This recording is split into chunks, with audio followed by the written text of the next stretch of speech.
बच्चों, मैं बहुत सारे होम साइंस के वीडियोस दे रही हूँ। आपको पसंद आ रहे हैं, आप पढ़ रहे हैं। और आज हम कक्षा 11 के बारे में भी, कक्षा 11 के लिए भी हमने सोचा है कि हम वीडियो शुरू करेंगे।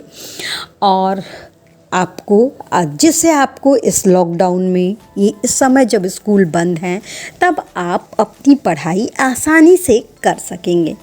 बच्चों, मैं अर्चना श्रीवास्तव आपका अपनी वर्चुअल क्लास में स्वागत करती हूँ।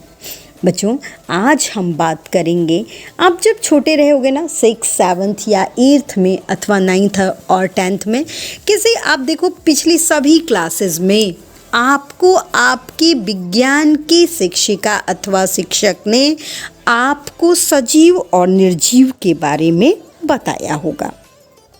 और आप अब भली भांति जानते हो कि सजीव और निर्जीव के बीच क्या अंतर होता है। प्रत्येक सजीव जो होता है वह छोटी छोटी कोशिकाओं से मिलकर बना होता है ना।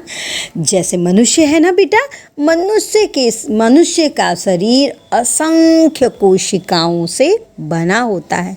अब ये जानते हैं, ये कोशिका, जिसे कोशा अथवा अंग्रेजी में सेल कहते हैं, यह कैसे किस शब्द से बना है। तो बच्चों, कोशिका जो है ना, अंग्रेजी भाषा में जिसको हम सेल कहते हैं, वह लैटिन भाषा के शब्द सेलुला से बना है, जिसका अर्थ होता है एक छोटा कमरा। तो बच्चों, प्रत्येक जीवधारी का शरीर किस कोशिका से अथवा बहुत सारी कोशिकाओं से मिलकर बना होता है। यानी कि कोशिका किसी भी सजीव की संरचनात्मक अथवा क्रियात्मक इकाई होती है। यानी प्रत्येक जो जीवधारी है उसका शरीर कोशिकाओं से मिलकर बना होता है। अब बच्चों, 2 तरह के जीव होते हैं। एक होते हैं एक कोशिकीय जीव, ऐसे जीव जिनका पूरा जीवन केवल एक कोशिका में निहित होता है अथवा एक कोशिका से वे बने होते हैं। ऐसे जंतुओं को, जीवों को हम एक कोशिकीय जीव कहते हैं। और दूसरे तरह का जो दूसरा है वो बहुकोशिकीय जीव। बहुकोशिकीय जीव का तात्पर्य है बेटा वो जीव जो असंख्य कोशिकाओं से मिलकर बने होते हैं। जैसे मनुष्य है ना, मनुष्य का शरीर अनेक कोशिकाओं से मिलकर बना होता है। यही कारण है कि उसे बहुकोशिकीय जीव कहा जाता है। और ये जो कोशिकाएं हैं ना बेटा, ये विभिन्न पदार्थ का छोटे से छोटा संगठित रूप हैं, जिसमें वो सभी क्रियाएं होती हैं जिन्हें सामूहिक रूप से हम जीवन कहते हैं। यानी प्रत्येक कोशिका स्वतंत्र होती है। अब आगे बात करते हैं बेटा। जैसे देखो, सिंपली तुम ये कह सकते हो ना कि जैसे ना जब मकान बनता है तो उसकी सबसे छोटी इकाई, आप क्या सोचते हो क्या होगा? ईंट ना बेटा। एक ईंट एक भवन में जो अस्तित्व रखता है, वही जीव के शरीर में कोशिका का अस्तित्व होता है। यानी जैसे ईंट भवन की सबसे सूक्ष्मतम इकाई है, वैसे ही कोशिका हमारे शरीर की इकाई है। ठीक है बच्चों। अब बच्चों जानते हैं कोशिका के इतिहास के बारे में। सबसे पहले रॉबर्ट हुक ने 1665 में बोतल की कार की एक पतली परत के अध्ययन के आधार पर मधुमक्खी के छत्ते जैसे कोष्ठ देखे और उन्होंने इसे कोशा का नाम दिया। रॉबर्ट हुक ने कोशा भित्तियों के आधार पर ही कोशा शब्द का प्रयोग किया। 1674 में एंटोनी वान ल्यूवेनहॉक ने जीवित कोशिका का सर्वप्रथम अध्ययन किया। 1831 में रॉबर्ट ब्राउन ने कोशिका में केंद्रक एवं केंद्रिका का पता लगाया। इसके बाद हक्सले ने माना कि प्रोटोप्लाज्म प्राणी के निर्माण का आधार है। विल्सन के अनुसार प्राणी अनेक इकाइयों का संगठित समूह है। हाइमन ने इसको क्रियात्मक संग्रह माना। ग्रे का मत था कि कोशिका जीव के वे परमाणु तथा इकाई हैं जो कोशिका के आंतरिक व बाह्य वातावरण में भी अपना पोषण तथा प्रसरण करने की क्षमता रखते हैं। तो बच्चों, इन सारी चीज़ों से आपको पता चल गया होगा कोशिका मानव शरीर की सूक्ष्मतम संरचनात्मक व क्रियात्मक इकाई है। कोशिका का मुख्य जीवन जीव द्रव्य है। देखो बच्चों, कोशिका जो है ना, उसका अपना स्वतंत्र अस्तित्व होता है, यानी प्रत्येक कोशिका का अपना स्वतंत्र अस्तित्व होता है। इसके ऊपर एक कोमल झिल्ली ढकी रहती है जिससे उसकी सीमाएं निर्धारित होती हैं।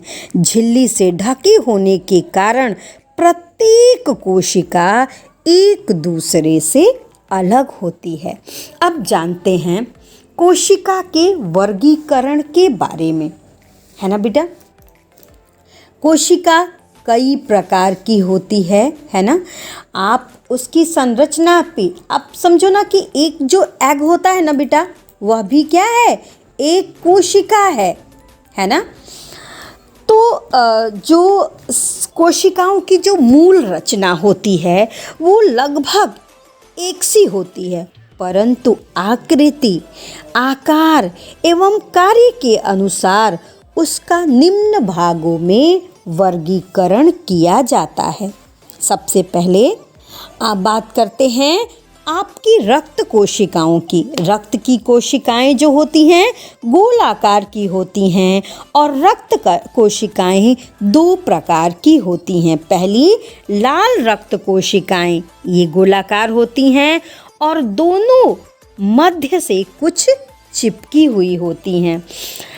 उसके बाद है श्वेत रक्त कणिकाएं। श्वेत रक्त कणिकाएं बेटा अनियमित आकार की होती हैं और बेहद लचीली होती हैं। इसके बाद दूसरा नंबर आता है पेशीय कोशिकाओं की। पेशीय कोशिकाएं आकार में लंबी तथा पतली होती हैं और ये दो प्रकार की होती हैं। पहली एकदम सादी, एकदम प्लेन, ये अत्यंत सूक्ष्म तथा दोनों ओर से नुकीली होती हैं। दूसरी कोशिकाएं जो पेशी कोशिकाएं होती हैं वो धारीदार होती हैं। ये मांसपेशियों में धारी उत्पन्न करती हैं। सादी कोशिकाओं से बनी मांसपेशी तथा धारीदार कोशिकाओं से बनी मांसपेशी धारीदार मांसपेशी कहलाती है। सादी में मांसपेशियां मानव इच्छा से मुक्त कार्य करती हैं, अतः इन्हें अनैच्छिक पेशियां कहते हैं। और धारीदार जो पेशियां होती हैं वो मनुष्य के इच्छानुसार कार्य करती हैं, इसलिए इन्हें ऐच्छिक पेशियां कहते हैं। अब दूसरी जो कोशिकाएं हैं बेटा वो है आपके सिलेबस के हिसाब से वो है अस्थि कोशिकाएं। अस्थि कोशिकाओं का आकार कुछ छोटी छोटी कातर जैसा होता है। आपके ना स्क्रीन पे बेटा आ रहा है अस्थि कोशिका का चित्र। इसके चारों ओर अति सूक्ष्म छोटे छोटे रेशे निकले रहते हैं। ये रक्त कोशिकाओं व तंत्रिकाओं द्वारा चारों ओर से घिरे रहते हैं। इसका केंद्रक आकार में अपेक्षाकृत बड़ा होता है। अब आते हैं, बात करते हैं अगली कोशिका, तंत्रिका कोशिकाएं या स्नायु कोशिकाएं। इन कोशिकाओं को अंग्रेजी में नर्वस सेल्स कहा जाता है। ये लंबे व तिकोने आकार की होती हैं तथा इनसे ये सूत्र निकले होते हैं तथा एक सूत्र कुछ अधिक लंबा होता है। इससे मस्तिष्क और शरीर की तंत्रिकाएं बनती हैं। संपूर्ण शरीर में इनका जाल बिछा रहता है। मनुष्य को सोचने, सुनने और देखने की शक्ति इन्हीं कोशिकाओं से प्राप्त होती है। अगला है बच्चों संयोजी कोशिकाएं। ये लंबे व गोल आकार की होती हैं। इन कोशिकाओं से ऐसे ऊतकों का निर्माण होता है जो शरीर के विभिन्न अंगों को आपस में जोड़ने व यथास्थान रखने का कार्य करते हैं। छठी कोशिका है बेटा एपिथेलियल सेल अथवा आच्छादक कोशिकाएं। इन कोशिकाओं का आकार चपटा होता है। ये शरीर के अंगों पर पतली झिल्लियों का निर्माण करती हैं तथा इनको सुरक्षा प्रदान करती हैं। फेफड़ों और हृदय की बाहरी व भीतरी झिल्ली इन्हीं से बनी होती है। कम स्थान होने के कारण बहुत सी कोशिकाओं की आकृति दबकर विकृत हो जाती है। इसलिए बहुधा कोशिकाएं बहुतलीय रूप धारण कर लेती हैं। बच्चों ये जो आपके सिलेबस के हिसाब से कोशिकाओं का वर्गीकरण था वो हमने दिया। अब बात करते हैं कोशिका का आकार। जिस प्रकार पानी की बूंद का आकार भिन्न भिन्न होता है उसी प्रकार कोशिकाएं भी भिन्न भिन्न आकार की होती हैं। छोटी बड़ी सभी प्रकार की कोशिकाओं में लंबाई, चौड़ाई और मोटाई ये तीनों बातें पाई जाती हैं। कोशिका की कोई विशेष आकृति नहीं होती। शरीर के जिस भाग में जैसी आवश्यकता होती है वैसी ही चपटी, लंबी, पतली, गोल, बहुतली और विकृत आकृति धारण कर लेती हैं। थैंक यू बच्चों, आज के लिए बस इतना। आगे के वीडियोस में हम बात करेंगे कोशिका की आंतरिक संरचना के बारे में। बच्चों अगर आपको वीडियो पसंद आए तो लाइक करें, सब्सक्राइब करें और अपने फ्रेंड्स के बीच शेयर करें। बच्चों जितना ज़्यादा आप वीडियो शेयर करोगे उतना आपकी फ्रेंड्स को और लोगों को पढ़ने में मदद मिलेगी। और अगर कुछ अब आपको नहीं आता है तो कमेंट बॉक्स में मुझसे पूछें। थैंक यू बच्चों।